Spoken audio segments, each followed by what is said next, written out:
أيها الناس اتقوا ربكم الذي خلقكم من نفس واحدة وخلق منها زوجها وبث منهما رجالا كثيرا ونساء واتقوا الله الذي تساءلون به والأرحام إن الله كان عليكم رقيبا يا أيها الذين آمنوا اتقوا الله وقولوا قولا سديدا يصلح لكم أعمالكم ويغفر لكم ذنوبكم ومن يطع الله ورسوله فقد فاز فوزا عظيما أما بعد فإن خير الحديث كتاب الله وخير الهدي هدي محمد صلى الله عليه وسلم وشر الأمور محدثاتها وكل محدثة بدعة وكل بدعة ضلالة وكل ضلالة في النار. أعوذ بالله من الشيطان الرجيم. بسم الله الرحمن الرحيم. ربنا وابعث فيهم رسولا منهم يتلو عليهم آياتك ويعلمهم الكتاب والحكمة ويزكيهم إنك أنت العزيز الحكيم. ہر قسم کی تعریفات توصیفات کبریائی بڑائی حمد و ثنا اس اللہ تبارک و تعالی کے لیے لائق و سزاوار ہے، زیبا ہے، جو ہمیشہ سے ہے اور ہمیشہ رہے گا، اور اسی کی ذات کو بقا ہے اور ساری کائنات کو فنا ہونا ہے. کل من علیہا فان ویبقى وجہ ربک ذو الجلال والاکرام. اس اللہ تبارک و تعالی نے ہماری اور آپ کی کامیابی کامرانی کے لیے، فلاح و بہبودگی کے لیے کم و بیش 1,00,000 انبیاء کرام کو، ریسی کو، میسنجر کو اس کائنات کے اندر، اس دھرتی کے اندر مبعوث فرمایا. ان میں سے جو آخری کڑی تھی خاتم النبیین کی شکل میں جناب محمد رسول اللہ صلی اللہ علیہ وسلم پر ہزار ہزار درود و سلام نازل ہو. اللہم صلی علیہ وسلم بارک علیہ. محترم سامعین، حاضرین جلسہ، اسٹیج پر تشریف فرما ہوئے میرے بھائی مجیب الرحمن صاحب حفظہ اللہ، پردہ نشین میری مائیں اور بہنیں، سامنے بیٹھے ہوئے اسلامی دینی و ملی بھائیوں، میں بغیر تمہید کے میں ڈائریکٹ مضمون کے اوپر آؤں گا. اس سے قبل کہ میں آپ کو بتا دوں کہ یہ پروگرام 2 دن کا رکھا گیا ہے اور جس کا آج پہلا دن ہے، اور مجھے پتا ہے کہ پہلا دن کیا ہوتا ہے، کیونکہ لوگوں کی یہ مینٹلٹی اور لوگوں کا یہ ماننا ہوتا ہے کہ پہلا دن کا پروگرام اتنا اچھا نہیں ہوتا ہے جتنا کہ دوسرا دن کا پروگرام ہوتا ہے. بہرحال لیکن میری طرف سے یہ کوشش ہوگی کہ آج بھی آپ کے سامنے کچھ قیمتی باتیں رکھی جائیں اور کل بھی کچھ قیمتی باتیں آپ کے سامنے رکھی جائیں گی انشاءاللہ. اور ایک بات کہ آپ لوگ مجھے اچھی طریقے سے جانتے ہیں، پہچانتے ہیں، کیونکہ کلیہ چوک بار بار میرا آنا ہوتا ہے. آپ لوگوں سے دلی محبت ہے، آپ لوگوں سے لگاؤ ہے، اور جس کی بدولت آپ کی محبت آپ کے بیچ بار بار مجھے لانے پر مجبور کر دیتی ہے. دوسری بات یہ ہے کہ یہ 26 اور 27 کا پروگرام رکھا گیا ہے. بھائی پہلے فون کیے تھے، میں نے ان کو 21 اور 22 کا پروگرام دیا تھا. یہ چاہتے تھے کہ نہیں آگے کیا جائے، پھر میں نے 26 اور 27 کا پروگرام آپ کے سامنے رکھا. اور یہ بھی یاد رکھیں کہ یہ 2 دن بھی میرے پاس وقت نہیں تھا، اس کے باوجود بھی آپ لوگوں کی محبت کو مد نظر رکھتے ہوئے میں نے 2 پروگرام کینسل کیا اور میں آپ کے سامنے ہی بیٹھی. تو بہرحال آج جو آپ کے سامنے جس عنوان پر میرا خطاب ہوگا، جو لوگ پیچھے کھڑے ہیں سامنے آ جائیں، جس عنوان کے اوپر اور جس ٹاپک کے اوپر آج میری باتیں ہوں گی، میری تقریر ہوں گی، وہ یہ ہے کہ عید میلاد النبی کی شرعی حیثیت کیا ہے، یعنی عید میلاد النبی ہمارے شریعت کے اندر، شریعت اسلامیہ کے اندر کیا حیثیت رکھتی ہے۔ آپ لوگ اس ٹاپک کے اوپر بار بار سنے ہوں گے کہ عید میلاد النبی نہیں منانا چاہیے، میں بھی کہتا ہوں کہ عید میلاد النبی نہیں منانا چاہیے، لیکن جب آپ کہیں جائیں گے اور جب لوگوں کو دیکھیں گے کہ وہ لوگ عید میلاد النبی منا رہے ہیں، جب آپ ان سے کہیں گے کہ آپ عید میلاد النبی کیوں مناتے ہیں، تو وہ آپ کو جواب دیں گے کہ کیوں نہ مناؤں، کیا تمہارے پاس کوئی دلائل ہے؟ تو آپ جانتے ہیں کہ نہیں، عید میلاد النبی نہیں منانا چاہیے، اس کے باوجود بھی آپ اس کو جواب نہیں دے پائیں گے۔ اس کے اوپر آپ سنے ہیں کہ عید میلاد النبی نہیں منانا چاہیے، کیوں نہیں منانا چاہیے؟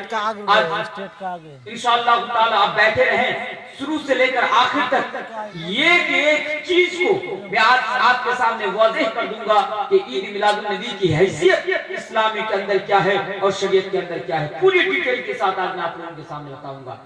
اب انشاءاللہ کل بھی آپ کے سامنے میرا پروگرام ہے، کل جس ٹاپک کے اوپر میری بات ہوگی وہ بھی میں آپ کے سامنے کہہ کے جاتا ہوں۔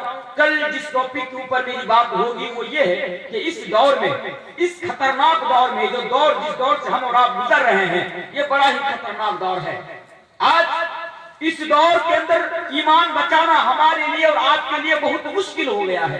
اس دور میں جہاں ہمارے قدم قدم پر فتنے ہیں، جہاں ایسی چیزیں آج ہمارے سامنے آ رہی ہیں، جو چیزیں آج ہمارے ایمان کو نشٹ کر رہی ہیں، جو چیزیں آج ہمارے ایمان کو برباد کر رہی ہیں، انشاءاللہ تعالی میں بتاؤں گا کہ ان سے کیسے بچا جائے اور دین اسلام کے اوپر چلا جائے۔ انشاءاللہ اس کے اوپر کل باتیں ہوں گی۔ تو آئیے، یہ مضمون میں نے آپ کے سامنے کیوں لے آیا، اس کی وجہ کیا ہے، وجہ سنیے۔ اس کی وجہ یہ ہے کہ یہ جو مہینہ ہے یہ ربیع الاول کا مہینہ ہے، یعنی اس مہینے کے اندر ہمارے آخری نبی جناب محمد رسول اللہ صلی اللہ علیہ وسلم کی ولادت ہوئی، لیکن چند مسلمانوں نے ولادت کے نام پر ایسی ایسی گمراہی مچا رکھی ہے جس کو شاید کہ میں آپ کے سامنے بیان بھی نہ کر سکوں۔ اور 20 تاریخ کو آپ کے کلیہ چوک علاقہ، یعنی آپ کا بلیا ڈانگا میں میرا پروگرام تھا، اسی مہینے کی 20 تاریخ کو میں آیا تھا، اور 21 تاریخ کو میرا پروگرام دربھنگہ لہریہ سرائے میں تھا۔ میں رات ہی کو یہاں سے نکل چکا تھا، تو جب میں جا رہا تھا تو میں لوگوں کو دیکھا، مسلمانوں کو دیکھا کہ آج محبت رسول کے نام پر آج کیا کیا کر رہے ہیں۔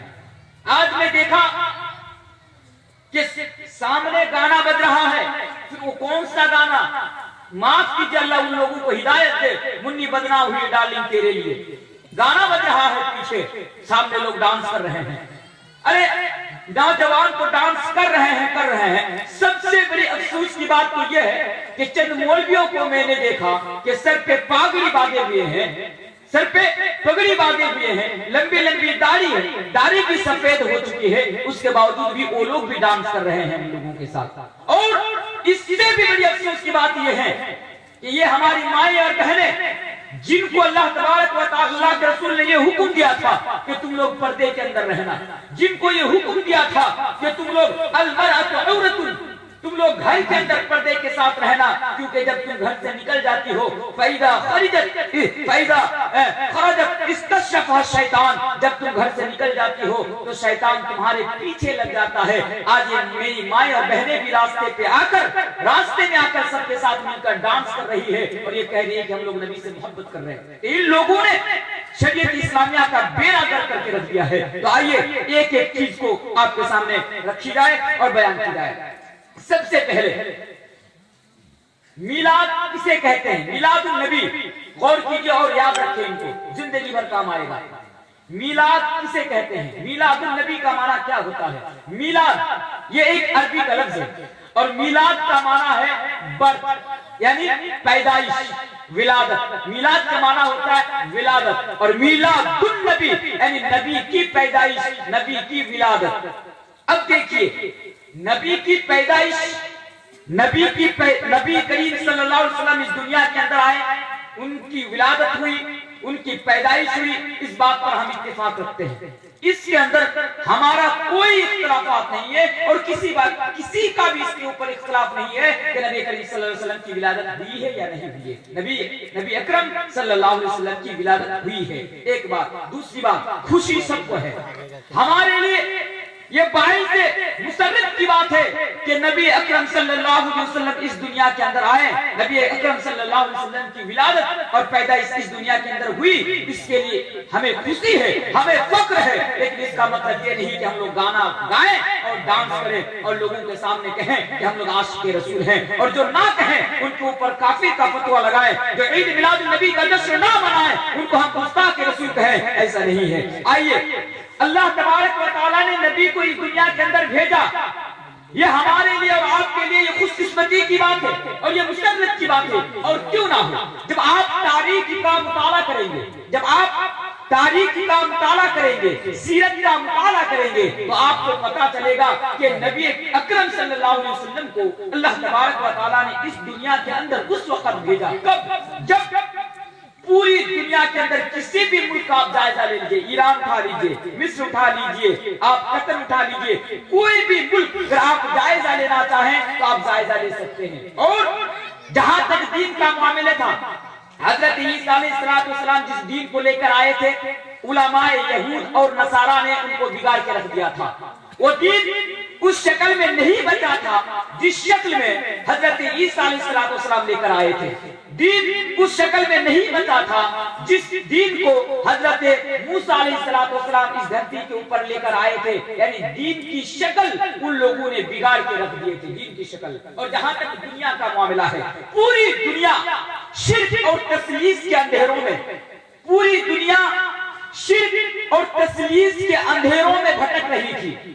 لوگ باتوں پر لوگوں کے درمیان تلواریں چل جایا کرتی تھی. اور جانتے ہیں خانہ کعبہ، یہ جو خانہ کعبہ ہے جس کو اللہ تبارک و تعالیٰ کی عبادت کے لیے تعمیر کیا گیا تھا، اس کے لوگ جو طواف بھی کیا کرتے تھے تو ننگے ہو کر طواف کیا کرتے تھے. جب لوگ بتاتے ہیں کہ صرف عورتیں ننگی ہو کر کیا کرتے تھے، لیکن نہیں، عورتیں بھی ننگی ہو کر طواف کیا کرتی تھی اور مرد بھی ننگے ہو کر خانہ کعبہ کے آس پاس چکر لگایا کرتے تھے اور طواف کیا کرتے تھے. یہ نوبت پیدا ہو چکی تھی. اور جانتے ہیں اس دنیا کے اندر آبادیوں کے حساب سے خدا ہوتا تھا. آبادیوں کے حساب سے جیسے جیسے آبادی بڑھتی تھی ویسے ویسے نیا نیا خدا وجود میں آتا تھا اور ہر قبیلے کا خدا الگ ہوا کرتا تھا. اور لوگ اپنے خدا کو لے کر، اپنے معبودوں کو لے کر ناز کیا کرتا تھا، فخر کیا کرتا تھا کہ تم سے بڑا ہمارا خدا ہے، تم سے اچھا ہمارا خدا ہے. اس بات کو بھی لے کر وہ لوگ جھگڑا کرتے تھے. میرے پیارے ساتھیوں، اللہ تبارک و تعالیٰ نے نبی